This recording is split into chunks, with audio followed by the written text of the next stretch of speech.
Hello, and thanks for joining us from our studios in Israel. Coming up in today's newscast, the IDF has found a terror tunnel inside Israel.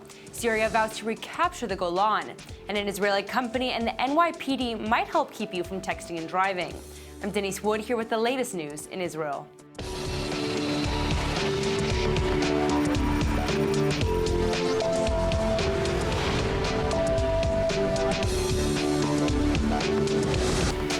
We start our broadcast today with a breaking update about a major terror attack in Jerusalem. Reports are still coming in, and we're here with the latest. A bus exploded today in Jerusalem in what police are saying is a terror attack. An empty bus exploded on Moshe Baram Street, which caught a nearby bus and a private vehicle on fire. At least 15 are injured, and most of the injured were on the second bus. Magen David Adom says 2 are currently in serious condition, and the wounded are being evacuated to a hospital in Jerusalem. Police are investigating to determine the cause of the attack. The Israeli army has revealed that they found a Hamas terror tunnel that reaches into Israel from Gaza, and they say it would have been used to carry out attacks against Israeli civilians. בימים האחרונים, במאמץ רחב, כוחות אוגדת עזה הצליחו לאתר מנהרת טרור בדרום הרצועה. ניטרלנו את המנהרה. כוחותינו פועלים במאמץ רחב מתמשך ומתפתח, ומפעילים מגוון רחב של יכולות ואמצעים שלא ניתן לפרטם, על מנת לאתר מנהרות נוספות בגזרה במידה וישנן. צה"ל פרוס בגזרה, ערוך לכל תרחיש. אנחנו נפעל בהתאם להערכת המצב ככל שידרש, על מנת להגן על תושבי הדרום. אין פנינו לעימות, אך אם חמאס ינסה לאתגר את מדינת ישראל ולשבש את חייהם של תושבי יישובי עוטף עזה, הוא יוכה מכה קשה מאוד. לא נסבול ניסיונות שכאלו. And it turns out the tunnel is particularly large and complex, stretching along the eastern sector of the Gaza Strip all the way to southern Gaza, where it crosses onto the Israeli side of the border. And at some points, the tunnel is almost 30 meters deep. The army says entrances to the tunnel didn't endanger Jewish communities in the area, and there was never a direct threat to local residents. This is the first terror tunnel found inside Israeli territory since the Gaza war in 2014, when the IDF found and destroyed 34 tunnels. Israeli defense officials say they think most of the tunnel was dug before the 2014 war, but they assume Hamas is continuing to build similar tunnels into Israeli territory. Israel has repeatedly protested that Hamas has been using international aid, particularly building materials, to rebuild its tunnel capabilities. But Israel says it's actively working to locate tunnels, and security officials say they're using advanced technology to find and destroy the tunnels. The drama continues in northern Israel. Prime Minister Netanyahu said yesterday that Israel will never give back the Golan Heights, and now Syria is saying they'll use any means necessary to reclaim it. Syrian Foreign Minister Faisal Mekdad gave an interview with a Lebanese TV station last night, and he's saying his war-torn country will do whatever it takes to recapture the Golan Heights. Israel captured the land in the 1967 war and annexed it in 1981. But Mekdad claims the Arab Syrian Golan Heights, it's still occupied territory under international law. Mekdad says all options are on the table for taking back the territory, including a military invasion. This all comes in response to the Israeli cabinet holding its weekly meeting in the Golan Heights yesterday, in a symbolic move to show Israel will never give it back to Syria. בחרתי לקיים את ישיבת הממשלה החגיגית ברמת הגולן כדי להעביר מסר ברור. רמת הגולן תישאר לעד בידי ישראל. ישראל לעולם לא תרד מרמת הגולן. The move came after reports emerged that world powers are holding international negotiations about the Syrian civil war. And the first clause of their draft agreement specifies that the Heights is Syrian territory and must be returned to Syria. Israel says it supports a peace deal for Syria, so long as it doesn't threaten Israel's security. לא נתנגד להסדר מדיני בסוריה, בתנאי שזה לא יבוא על חשבון ביטחונה של מדינת ישראל. כלומר שבסופו של יום כוחותיה של איראן, חיזבאללה ודאעש יסולקו מאדמת סוריה. הגיע הזמן שהקהילה הבינלאומית תכיר במציאות, ובעיקר בשתי עובדות יסוד. אחת, מה שלא יהיה מעבר לגבול, הקו עצמו לא הולך להשתנות. Israel has also admitted to striking Hezbollah targets inside Syria to keep them from receiving advanced weapons from Iran. Currently, Iranian forces, the Hezbollah terror group, and Shuhada al-Yarmouk branch of the Islamic State all reside on the Syrian side of the Golan Heights. An Israeli soldier is being charged with manslaughter for the shooting death of a terrorist. And now a major debate is raging about a rally to support him in Tel Aviv. The soldier still hasn't been named due to a court order, but he's being indicted today at a military court, and his defense team plans to plead not guilty. It turns out his trial isn't the only thing causing a lot of controversy.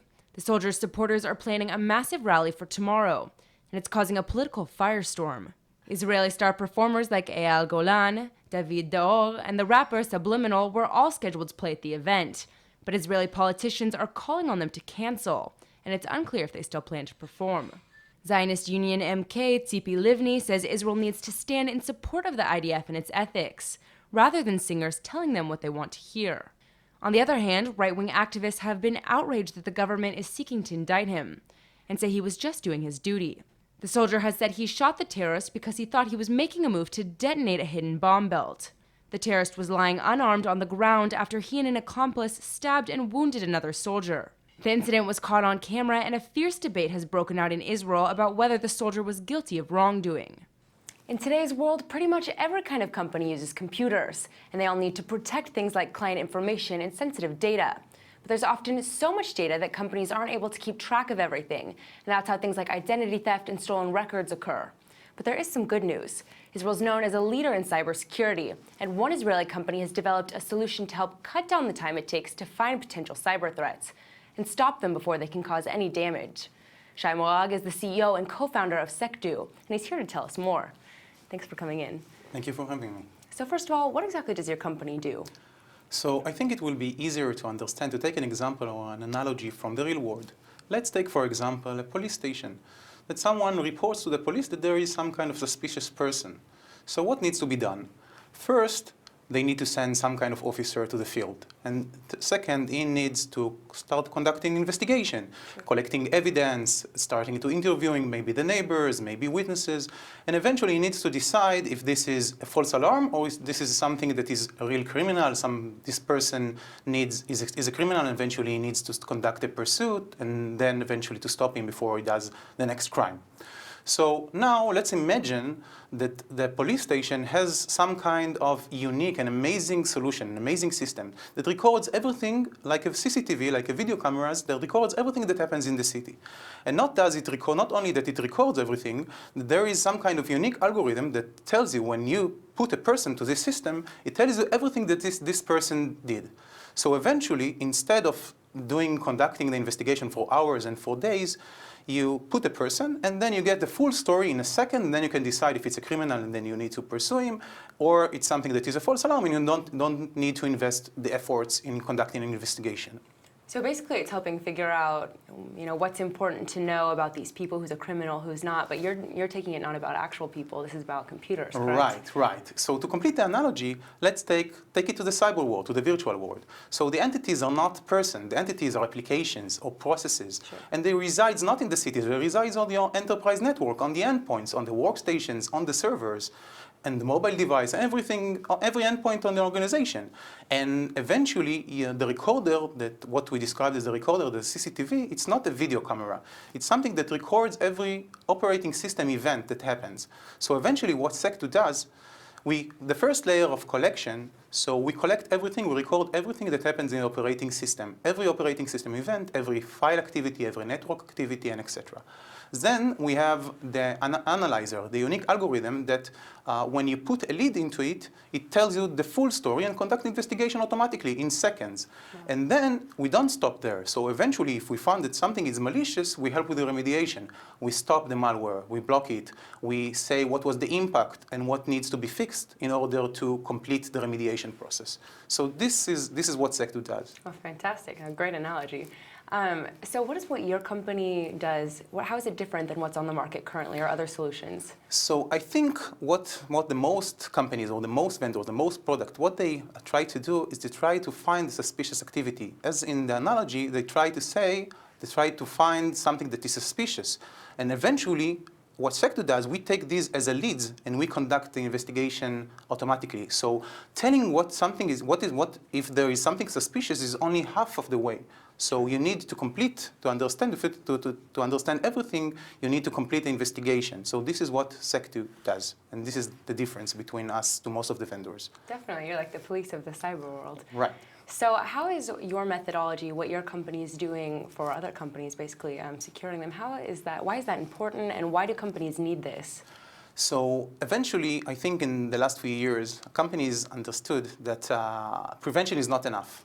It's not enough to build walls to surround your city. You need also to understand what's really happening in the city. You need to detect, you need to respond. You need the incident response methodology in order to complete the process. So eventually, if something gets in, and eventually something will get in, some malicious activity, some malware, some attacker will get in, you need a methodology in order to stop it. And as quicker you do it, the less damage it will do. Sure, so it sounds like an attack plan, basically. Right. So all these alerts that you're getting, all the different suspicious activities that your company's picking up, how do you prioritize between what's the most important and what's less important? So I think this is part of the secret sauce of what SecTo does, of the SecTo platform. So eventually, as a first layer, we record everything. So we know the complete story and we build it automatically. And then we can say, based on the behaviors, based on the attributes, based on everything that we collected and everything we analyzed, what is more important to focus on, what is maybe what is prioritized to be more malicious or suspicious. There is something that is more chances to be malicious. Sure. So then we say what to focus on. Oh, fantastic.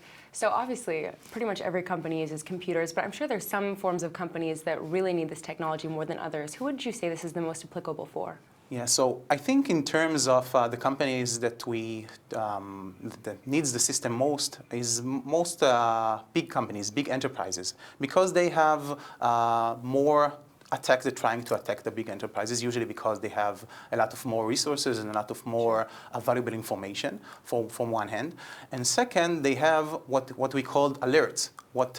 They usually have a bigger security orchestration or security, or more security vendors, more security products. So eventually they manufacture a lot of alerts that need to be investigated.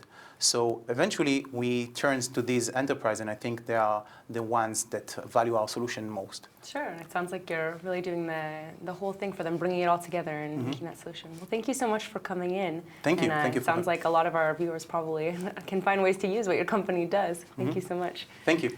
Israel's known for its disaster response efforts all over the world. And today, Israeli medical teams are on their way to Ecuador and Japan to help in the aftermath of their devastating earthquakes. One team of Israeli volunteers has already arrived in southern Japan, and another is en route to Ecuador. And a Palestinian team of 15 medics is also expected to leave today for the South American country. The Israeli Rescue Group has 4 workers on the ground in Japan, and 7 rescue workers are set to depart for Ecuador today. The strongest earthquake to hit Ecuador in decades flattened buildings and buckled highways along the South American nation's Pacific coast. At least 233 people are reported dead and 500 injured, and rescuers are struggling to reach survivors trapped under the rubble. The Japanese quake resulted in at least 33 deaths and 190 injured, and an estimated 110,000 people have been displaced from their homes. You've probably heard a million times that texting and driving is dangerous. Now the New York City police might be teaming up with an Israeli startup to use a textilizer if you're in a car crash. If you're wondering what a textilizer is, don't worry, we've got the answers. The Israeli-based mobile forensics company, Celebrite, is developing an electronic scanning device that would be used to tell if a driver was using a mobile device or texting at the time of a crash. The New York Senate is debating the law, which would allow police at the scene of a crash to use the textilizer to scan a driver's phone to determine if they were using it. The Distracted Operators Risk Casualties organization is lobbying for the bill, and their co-founder, Ben Lieberman, says it has the potential to work like a breathalyzer works to determine drunk drivers. The bill is named Evan's Law after Lieberman's son, Evan, who was killed in 2011 by a distracted driver. Lieberman says they're taking all the steps to make sure the law doesn't violate privacy rights. And the law says the device would only be used to scan the phone to tell if it was in use, and not to retrieve any information from it. And now for our Hebrew word of the day. Today's word is machshev, which means computer in Hebrew. Israel's known as the startup nation, which, as you can imagine, means Israelis are pretty good with computers. What you might not know is that compared to other languages, Hebrew doesn't have a lot of words. For example, in Hebrew, both a computer and a calculator are called a machshev. So like most things in life, context is key. And like a lot of words, machshev is also used in Hebrew slang. For example, if someone is really smart, you can also say, "Hamoch shelo oved komo machshev," or his brain works like a computer, which is definitely a compliment. After all, we all need that friend who can figure out the tab at the end of the night. Let's go ahead and take a look at the weather forecast. Today is beautiful and sunny in Tel Aviv with a high of 73. Tomorrow will be even hotter with sunny skies and a high of 77. All right, everybody, that's it for today's news. Today's exchange rate is 3.77 shekels to the American dollar. Remember to sign up for our daily newsletter at iltv.tv, and don't forget to check out our evening update every night at 8 p.m. Eastern Time. Thanks for watching, and see you tonight.